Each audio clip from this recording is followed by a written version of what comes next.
Hey guys, Jay here from the Creative Collective. Once again, I've teamed up with the guys from AV3 Software to bring you a short collection of videos of how I use Mocha, Sapphire and BCC level within the Avid Media Composer. I'll stop talking, we'll roll the titles and I'll come back to you in a bit.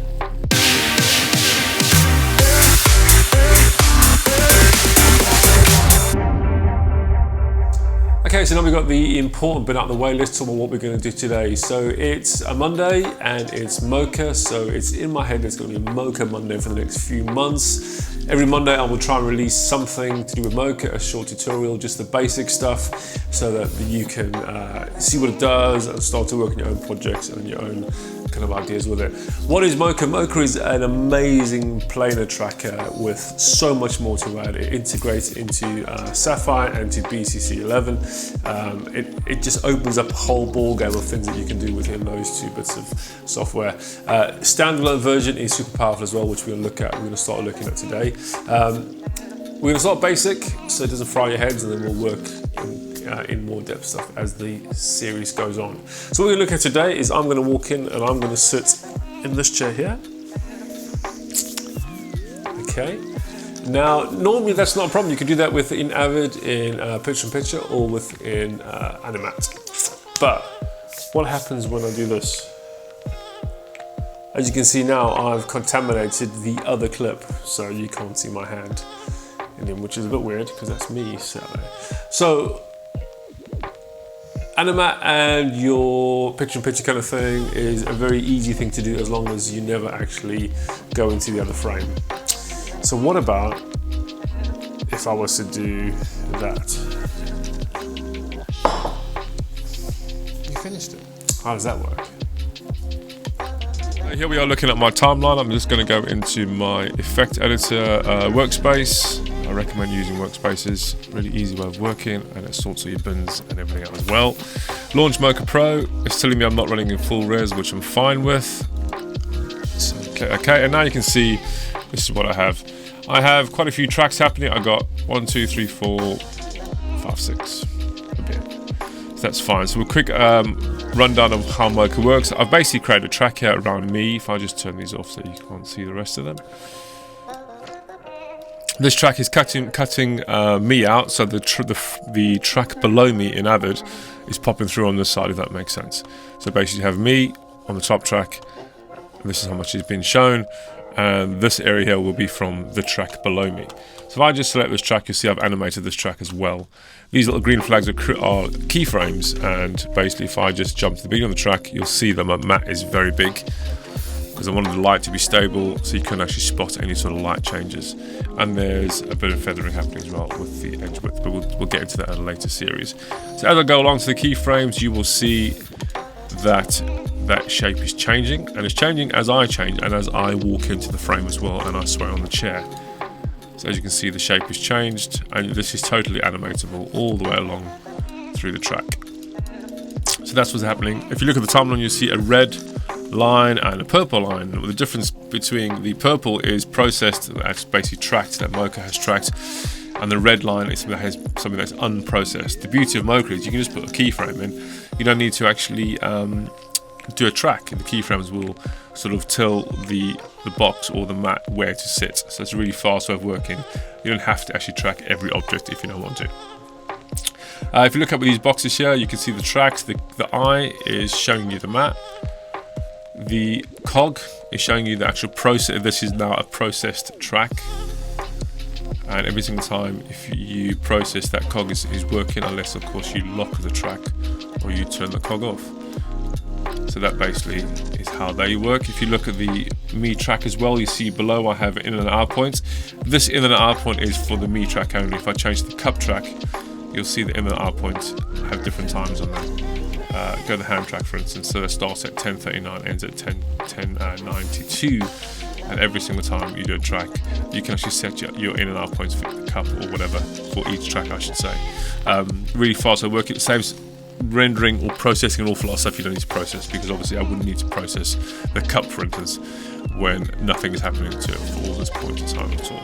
So that's how that happens. That's on this main timeline track. These in and out points set the in and outs for the whole track itself, so the whole scene that you've imported into Mocha. Just good to not to get those two confused, as I have many a time, and end up wondering why I'm missing information. So what we're going to do before we go back out and I'll show you how I drop this into Media Composer, we're going to do a quick track to just basically show you how easy and how powerful Mocha is. What I'm going to do for ease of use, I'm going to actually turn off the other tracks. I'm just going to literally, you can't see them, I'll lock them, just take the sight away for all of them. So now, as you can see, there is no tracks. So what we have, we've turned off all the tracks so you can't see any tracks.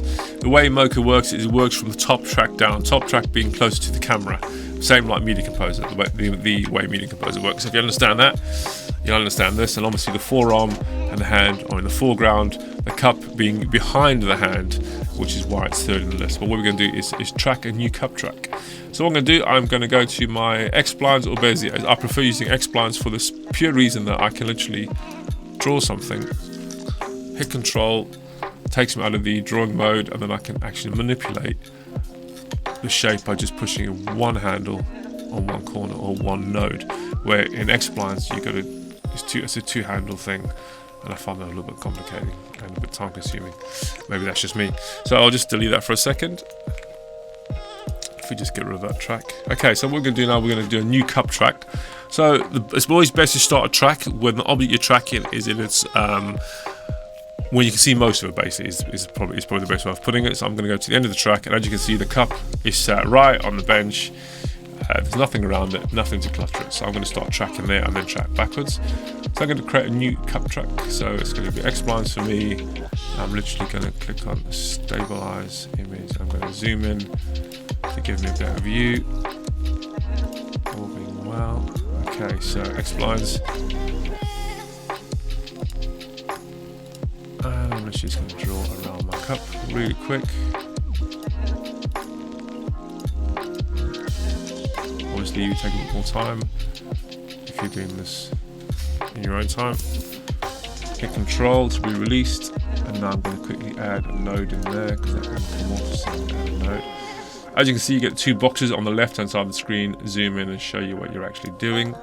And now to quickly have a quick tidy up to make sure I'm on the right spot.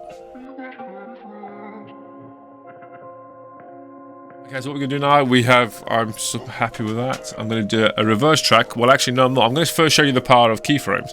So, in theory, I would have to track back till my hand gets into the frame, which is there.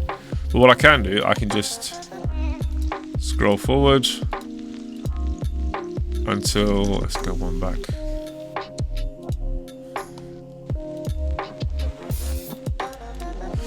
I'm going to take it there. I'm going to add another keyframe.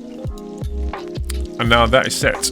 I don't need to track that data at all. That is set. So what I can do, I can go from that keyframe now. I can now track backwards.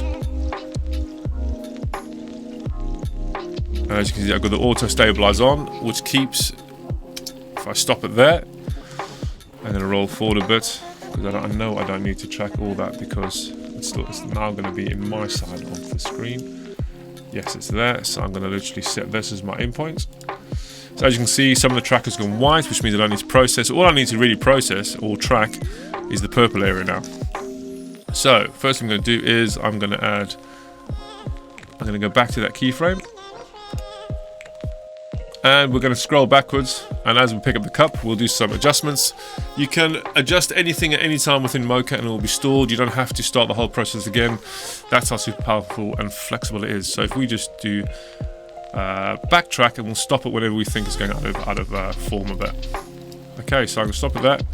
As you can see, we have a little issue there. It's all got a little bit skew, so I'm just going to have a quick adjustment. I'm not too worried about my hand because there is a track on my hand, obviously, as we all know, and the cup is behind that track. So this is not really going to be a problem. And we're going to keep tracking backwards.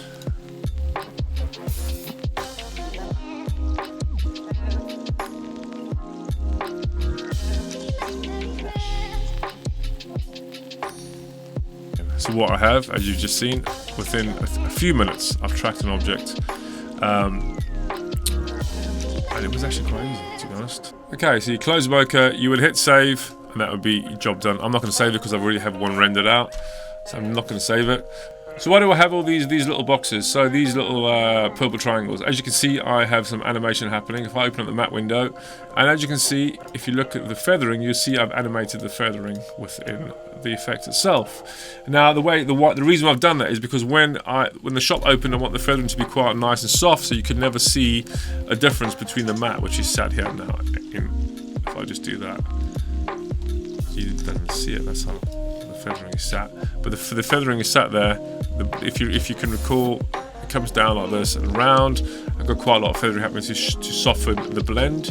And then, what I wanted was, when I put my hand into the other clip, I wanted it to be sharp and clear, so you could quite easily see the feathering. So what I've done is I've animated the feathering. So if you come down to this clip here, for instance, you'll see, or this keyframe, I have no feathering happening at all. So this one, there's quite a lot of feathering, and as it goes down, the feathering gets less and less.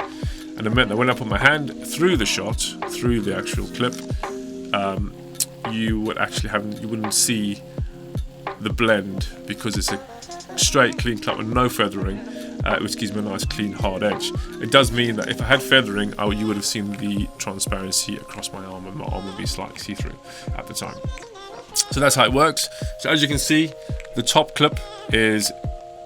bottom clip is me to the left, and then the top clip is just me. If I just turn take the mat away, you can then see this is the whole top. What you're looking at now is the whole top clip. And if I then go back into my edit mode, you will then see, if I apply the mat again, I'm back in the frame. So literally, the bottom clip is me sat behind on the layer below. And that is it. As simple as that. Done. I hope you enjoyed the first of a series of the Mocha Mondays. If there's anything you want to have a chat about, get hold of me on my Creative Collective YouTube channel. It's called The Creative Collective, funnily enough. Don't forget to go to the AB3 website, check out the deals and offers. Don't forget to have a bit of an ask, have a bit of a barter with them. You never know, you might just get a good deal. Take care, guys. See you next week.